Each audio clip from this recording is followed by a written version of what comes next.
Welcome to Creepypasta Tapes, where forgotten voices echo and the things we leave behind learn how to follow. Tonight's story is called I'm a Lifeguard. There's someone who won't get out of the deep end of the pool. What starts as an ordinary summer shift, sunshine, splashes, a storm on the horizon, turns into something far more disturbing.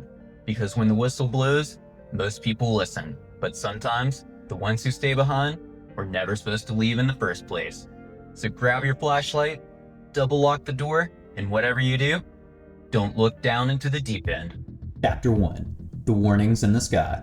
The clouds rolled in like a bruise across the sky, and something beneath the water started watching.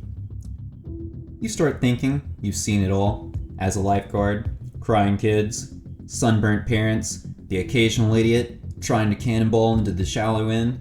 But storms? Storms aren't like people. They don't lie. They don't pretend. When they roll in, you listen. And this one felt wrong. Before the first drop ever hit the ground, it was around 4:30 when I saw the first warning sign. The sky had gone from powder blue to this deep, angry slate, a kind of gray that seemed to swallow light. I sat in my usual high chair, red float, whistle around my neck, sunglasses on, trying to count the minutes until lightning gave me an excuse to clear the pool. The water below was packed. Families shouting, kids laughing, chlorine in the air, sun still clinging to the pavement like it didn't want to let go. But the wind had shifted. It had that cold edge, the kind that brushes the back of your neck and makes every instinct go alert. I scanned the crowd. Old folks clinging to the shallow end rails, kids doing flips they weren't supposed to do, parents half paying attention while scrolling their phones. Then the sky cracked open. A jarred finger of lightning split the clouds. Thunder chased it fast, low and angry. I didn't wait. Blew my whistle hard, sharp enough to cut through the joy. "Out of the water!" I called, and people listened. Most of them anyway. Kids scrambled, a couple of dads grabbed floaties, one little girl cried when her mom yanked her by the arm. Even the grumpy old man who always ignored rules climbed out like he had just remembered he was mortal. But as the pool cleared, I saw something. A head. Still, in the deep end, not moving. At first, I thought maybe they didn't hear me. I blew the whistle again. This time, sharper, nothing. I stood, the lifeguard chair cracked beneath me as I climbed down, barefoot on the damp concrete. She, I think it was a she, was facing away. Just a dark oval, bobbing gently on the surface. No motion, no arms, breaking the water, just stillness. The kind of stillness that didn't make sense when a storm's coming. I glanced behind me. Families retreating to the snack bar, towels overhead, some laughing like it was a fun summer memory. But I didn't laugh, because something about her, the shape of her, the way she didn't even ripple the water, made the hair on my arms rise. I called out, "Hey, you need to get out! Lightning!" No response. Another strike lit the sky. I stepped closer. The water churned a little from the rain. Her hair, long, black, clung to her neck like seaweed. And that's when I noticed she wasn't wearing a swimsuit. Not one I could see anyway. Everyone had left the pool, everyone but her, and she didn't move an inch, not until I did. Chapter 2. The Woman in the Water. She wasn't swimming, she was just there. It wasn't just what she was doing that felt wrong, it was what she wasn't doing. No splashing, no breathing, no panic. She didn't seem like she belonged to this place, or even this world. I called out, loud enough for everyone in earshot to turn. "Ma'am, the pool's closed! There's lightning! You need to get out of the water!" Nothing. No flinch, no splash. Just the head, still bobbing gently in the deep end, like a buoy set adrift from time itself. I blew the whistle again, harder this time, shrilly. Still no response. I felt a pang of guilt. Maybe she was deaf. Maybe she didn't even know the storm was rolling in. But the thunder, by now, was shaking the sky like artillery fire. No one could have missed that. I stepped closer to the edge of the deep end. The surface of the water was rippling now. Light rain had turned into steady downpour, and each drop struck the pool with a soft hiss. But she just stayed there, motionless, upright, hair slicked down her back like tangled ink. The closer I got, the more unnatural it all felt.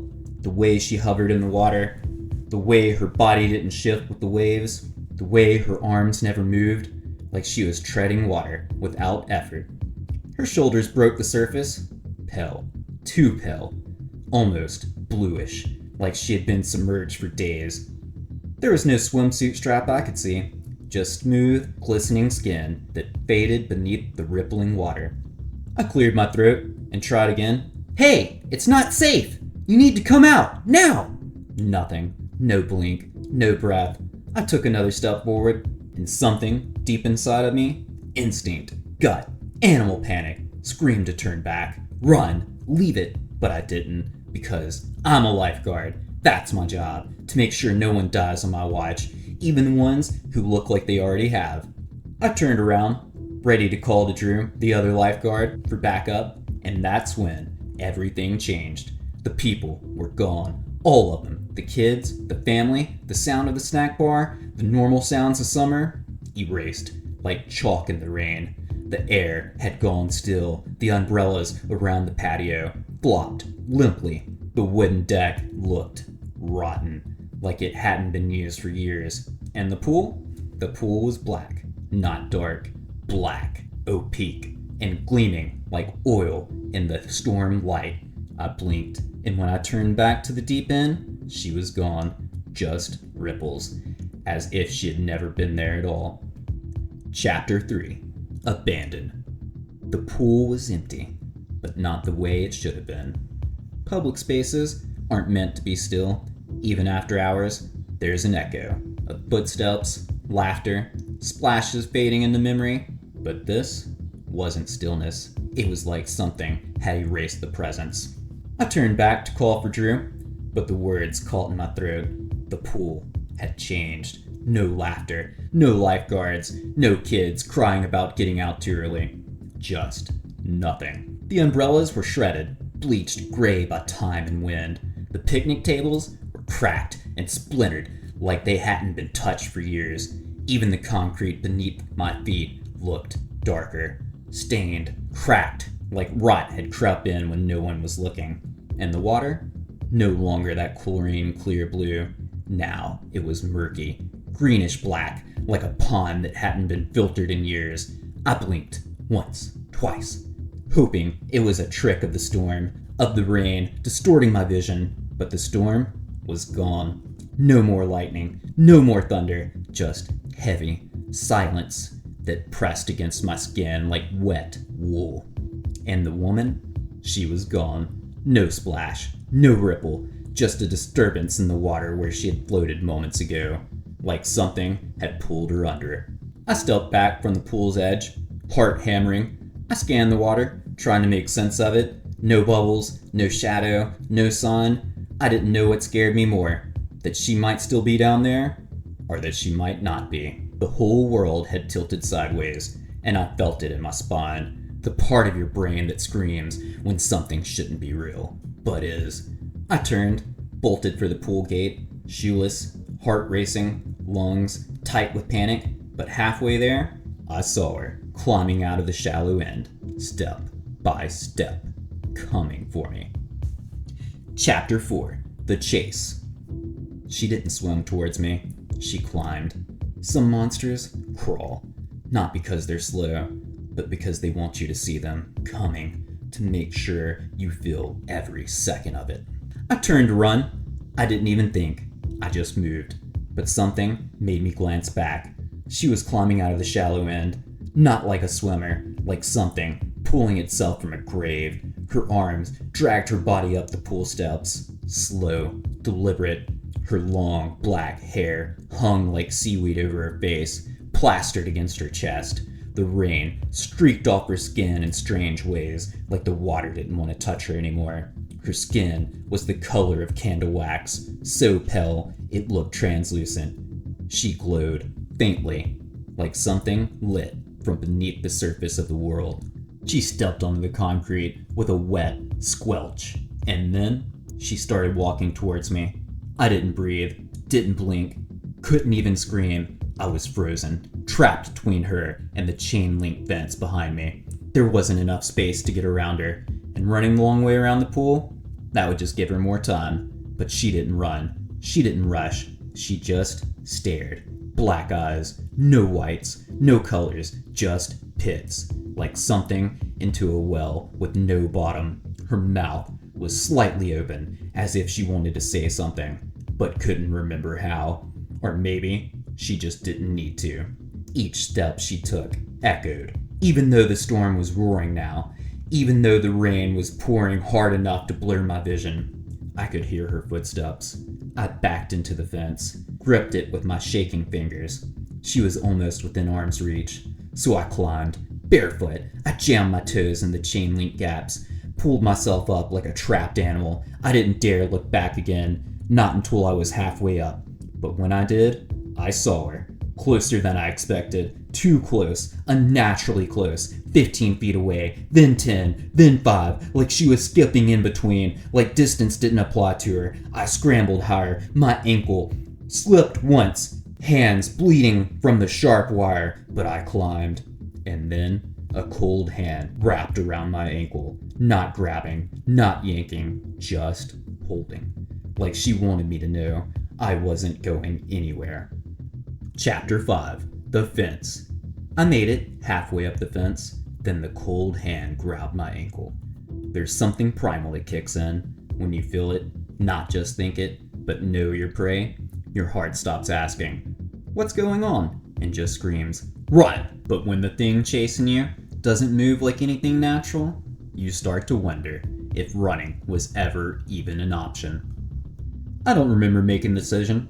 1 second, I was backing away from her, and the next, I was sprinting for the fence like my life depended on it, because it did. The storm had turned the ground slick. Barefoot, I barely got traction on the wet pavement, but I reached the chain link, hooked my toes through the gaps, started climbing. Halfway up, breathing heavy, I risked a glance back. She wasn't running. She wasn't even walking fast. She just moved. Each step deliberate, slow, like she had all the time in the world. Her skin gleamed in the storm light, not like a person, but like something sculpted from wax and salt. Her hair slicked down her back in inky ropes, and those eyes, those horrible, void, black eyes, never left mine. Then her hand was on me. I didn't see her grab my ankle, just felt it. Ice cold, bone-thin fingers wrapping around like a vice. I screamed, kicked harder, but she held on. It wasn't just the cold, it was the wrongness of it all. Like she was touching me through the fabric of a dream, like I didn't fully exist anymore. Her nails scraped skin. I felt blood rising where they dug in. And then she made a sound, a cha-cha-cha sound, soft and broken, not a laugh, not words, more like the idea of a laugh. Something that had watched humans long enough to try to mimic one. Panic turned to rage.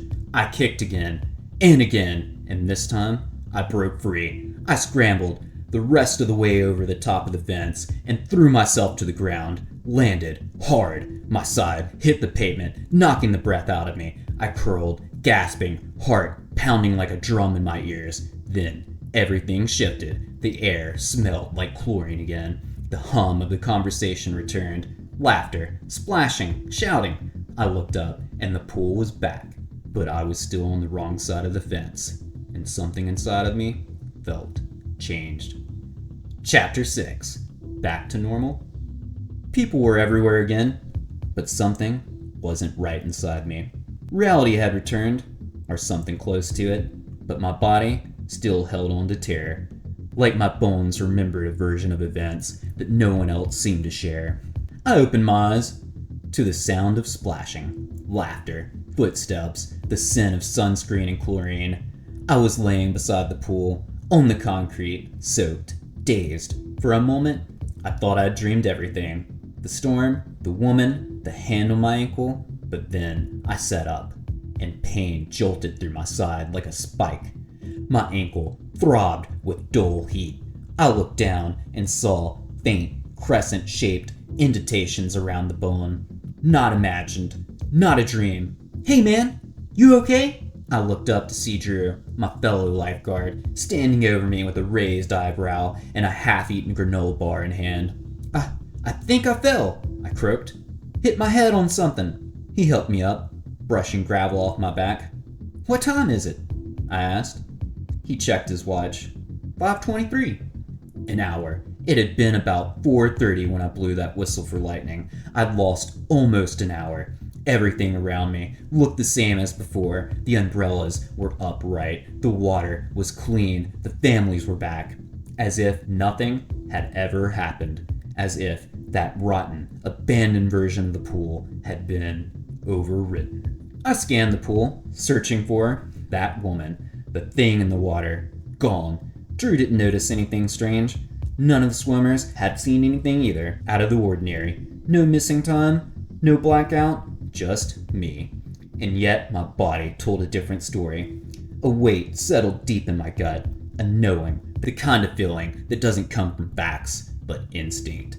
From trauma. Something had happened, something that didn't want to be remembered. And that night, the horror returned. Because when I started to vomit, it wasn't food that came out, it was hair. Chapter 7. The Vomiting. I threw up something that didn't belong inside me. Your body always knows first. Before your mind can process the fear, your body starts to reject it, like it's trying to purge the horror before it sets in. I thought I'd shaken it off, that maybe the storm and the weirdness at the pool were just some kind of fever dream, but that night, my body said otherwise. It started slow, a mild nausea. Dinner didn't taste right, but I blamed the vending machine, snacks I'd grabbed after work. Still, the unease in my gut felt deeper, more like dread than indigestion. By midnight, I was curled on the bathroom floor, clammy skin, sweating, shivering. I felt like my stomach was trying to turn itself inside out. I heaved once, twice, then it hit, a wave of violent retching that brought me to my knees. Everything I'd eaten spilled out in fits. Then came the bile, hot, sour, burning my throat raw. I thought it was over, until I felt something thick, something solid, started to rise. I caught it in my throat, stringy, fibrous, like it didn't belong. My hands flew to my mouth as I choked, gasping, trying to expel it, and then, plop, it landed in the toilet bowl with a sickening splash. I stared, frozen, a clump of hair, long, black, wet. It floated like seaweed, matted and knotted, curled around itself like it was still alive. For a second, I couldn't move, couldn't breathe. It wasn't mine. It looked exactly like hers. That woman, or whatever she was, had loved something inside me. I scrambled back, knocking over the trash cans, slipping against the cold tiles. My breath came in shallow gasps. I felt like the room was shrinking around me. The worst part, I could feel more inside me, still there, coiling, clinging, like the hair wasn't all she left behind. And I didn't think it was just hair. Something else came back with me. And now it's waking up. Chapter 8. The Deep End Never Ends. She's still in the pool, even when I'm not. Some hauntings follow you like shadows, but others, they slip under your skin. They wait inside you, curling inside the quiet places, until you start to wonder if you brought them back, or if they never loved at all. Weeks have passed since that day.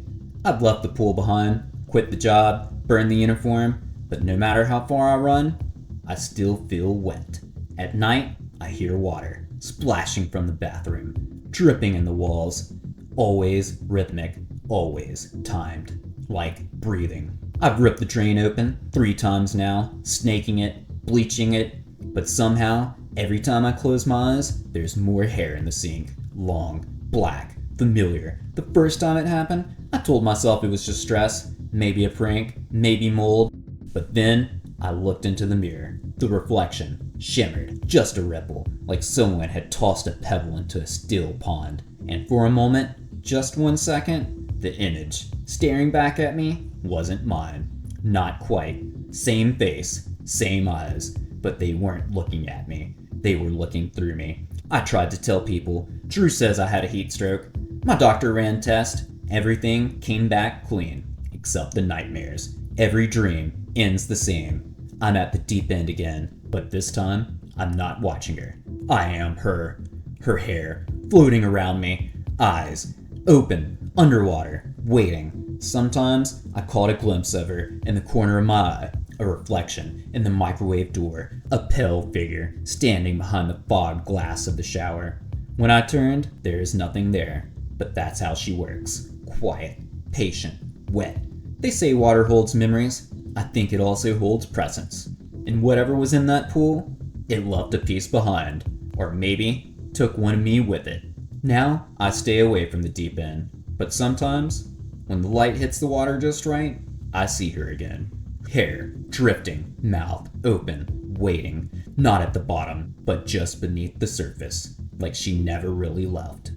And sometimes, when I dream, I don't surface, I float. And the people on the edge, they don't see me anymore. They only see the ripples and a shadow, just under the blue. She never left the pool, she just found a new one. And when I close my eyes, I feel the water rising. If you're still here, maybe you felt it too. Like, subscribe, and whatever you do, don't look too long into the deep end. Thanks for listening to Creepypasta Tapes. We drop new stories every Monday, and sometimes something darker in between. If you enjoyed this tale, leave a comment and share it with someone who's not afraid to dive deep. Until next time, stay dry, stay safe, and stay out of the water after dark.